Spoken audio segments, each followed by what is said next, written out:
7.1 నేను 8th question చెప్పినా మీరు 7th క్వశ్చన్ చెప్తాం చూడండి. Find the point on x axis which is equi distance from 2,5 -5 and -2,9. First దీని మీనింగ్ తెలుసుకుందాం. క్వశ్చన్ మీనింగ్ అర్థమైతే సగం లెక్క వచ్చేస్తుంది.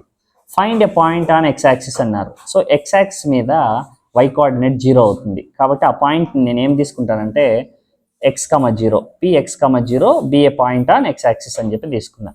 Which is equi distance from both points. ఇది ఏ అనుకుంటా, ఇది బి అనుకుంటా. సో ఇది ఏ, ఇది బి లాగా తీసుకున్నా. పి అనే పాయింట్ వచ్చేసి ఏకి బికి ఈక్వల్ డిస్టెన్స్లో ఉంది. అంటే పిఏకి ఎంత దూరం ఉందో పీబీకి కూడా అంతే దూరం ఉన్నట్లు మనం ఇది కనుక్కోవాలా. సో ఇది కనుక్కునే దానికోసమని నేను ఏం చేస్తున్నాను చూద్దాం. Let given points. లెట్ అని ఎందుకు తీసుకున్నా అంటే ఏబి అనుకున్నాం కదా, వాడు ఏబి అని ఇవ్వాలా, అందుకని అట్లా తీసుకున్నా. Let given points A B. So let px, 0 be a point on x axis. So x axis మీద ఉండే పాయింట్ x, 0. ఒకవేళ ఎక్కడికైనా y యాక్సిస్ అని ఇచ్చినారనుకో అప్పుడు p 0, y అని తీసుకోవాలా. సరేనా? అట్లా ఇప్పుడు క్వశ్చన్లో ఇచ్చినది గివెన్ దట్ p నుంచి ఏకి ఎంత దూరం ఉందో p నుంచి bకి అంతే దూరం ఉంది. అందుకని నేను ఏం చేస్తాను అంటే పాయింట్లు ఇట్లా తీసుకున్నా. p అనే పాయింట్ ఎటు తీసుకున్నా, ఏబి పక్కన జస్ట్ రఫర్క్ లాగా. ఇది x1, y1 అవుతుంది, ఇది x2, y2. ఒక కేసులో pa తీసుకుంటాం, ఇంకొక కేసులో pb తీసుకుంటాం. అందుకని అట్లా రాసుకున్నా. ఇప్పుడు చూద్దాం. దీనికి రెండు పక్కల స్క్వేరింగ్ అప్లై చేద్దాం. ఎందుకంటే స్క్వేర్ రూట్ వస్తుంది అది ఎగరగొట్టేదానికి. So PA square is to PB square. మామూలుగా పిఏకి ఫార్ములా ఏమి, square root of x2 - x1 whole square plus y2 - y1 whole square అనమాట. సో అది లేకుండా డైరెక్ట్గా ఇక్కడ సబ్స్టిట్యూట్ చేస్తాను. ఇక్కడ మామూలుగా అయితే ఫార్ములా యూస్ చేస్తాం. స్క్వేర్ ఉంది కాబట్టి స్క్వేర్ రూట్ క్యాన్సిల్ అయిపోయి ఉంటుంది. ఇప్పుడు చూడండి పిఏ గురించి మాట్లాడుతున్నాం. పిఏలో ఫార్ములా ఏమి, x2 - x1 whole square, x2 - x1 whole square. Next y2 - y1 whole square. So అట్లా రాసినాం. పీబీకి కూడా అంతే.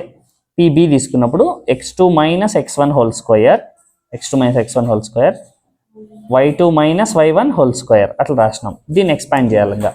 సో ఎట్లా ఎక్స్పాండ్ చేస్తాం, ఇది a - b హోల్ స్క్వేర్ అంటే a square plus b square minus 2ab plus 5 - 0 అంటే -5a -5 స్క్వేర్ అని ప్లస్ 5 స్క్వేర్ అని 25a. అందుకని అట్లా రాసినాం.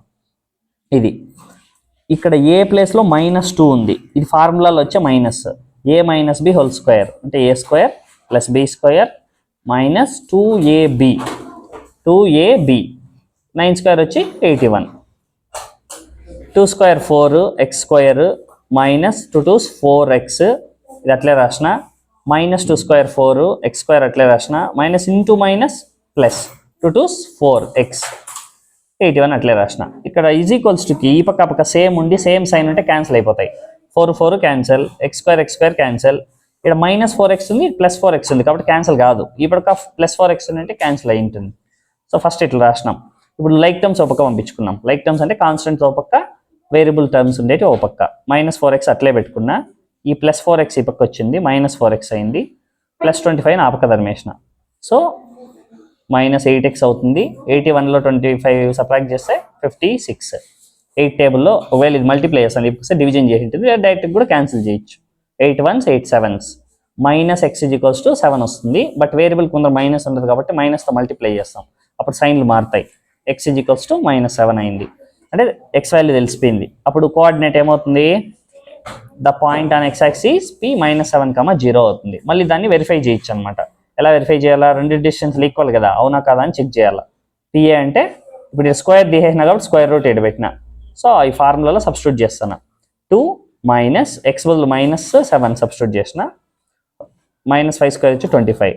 2 మైనస్ ఇంటూ మైనస్ ప్లస్ అవుతుంది. అంటే 7 + 2 హోల్ స్క్వేర్ అంటే 9 స్క్వేర్ వచ్చి 81 ప్లస్ 25 106 వచ్చింది. ఇక్కడ కూడా సేమ్ పీబీ. సో పీబీ అంటే x2 - x1 హోల్ స్క్వేర్ అప్పుడే పైన రాసినాం. పీబీ అంటే పీబీ స్క్వేర్ ఉండింది. సో స్క్వేర్ తీసేసి రూట్ వస్తుంది అనమాట ఎక్స్ట్రాగా. పీబీ మాత్రమే కాబట్టి స్క్వేర్ రూట్ వస్తుంది. ఇక్కడ x ప్లేస్లో -7 సబ్స్టిట్యూట్ చేయాలి. -2 - x బదులు మళ్ళీ -7 హోల్ స్క్వేర్ అని రాసిన. ప్లస్ 9 స్క్వేర్ వచ్చి 81. -2 మైనస్ ఇంటూ మైనస్ ప్లస్ అవుతుంది. 7లో 2 పోతే 5 స్క్వేర్ వచ్చి 25. ఇది 81. సో ఇది కూడా 106. PA = PB hence verified. So ఇలాంటి క్వశ్చన్, ఈ క్వశ్చన్ ఇంపార్టెంట్, ఎగ్జాంపుల్లో కూడా ఉంటుంది ఇలాంటి క్వశ్చన్ ఒకటి. సో అక్కడ find a point on y axis అలా ఉండొచ్చు.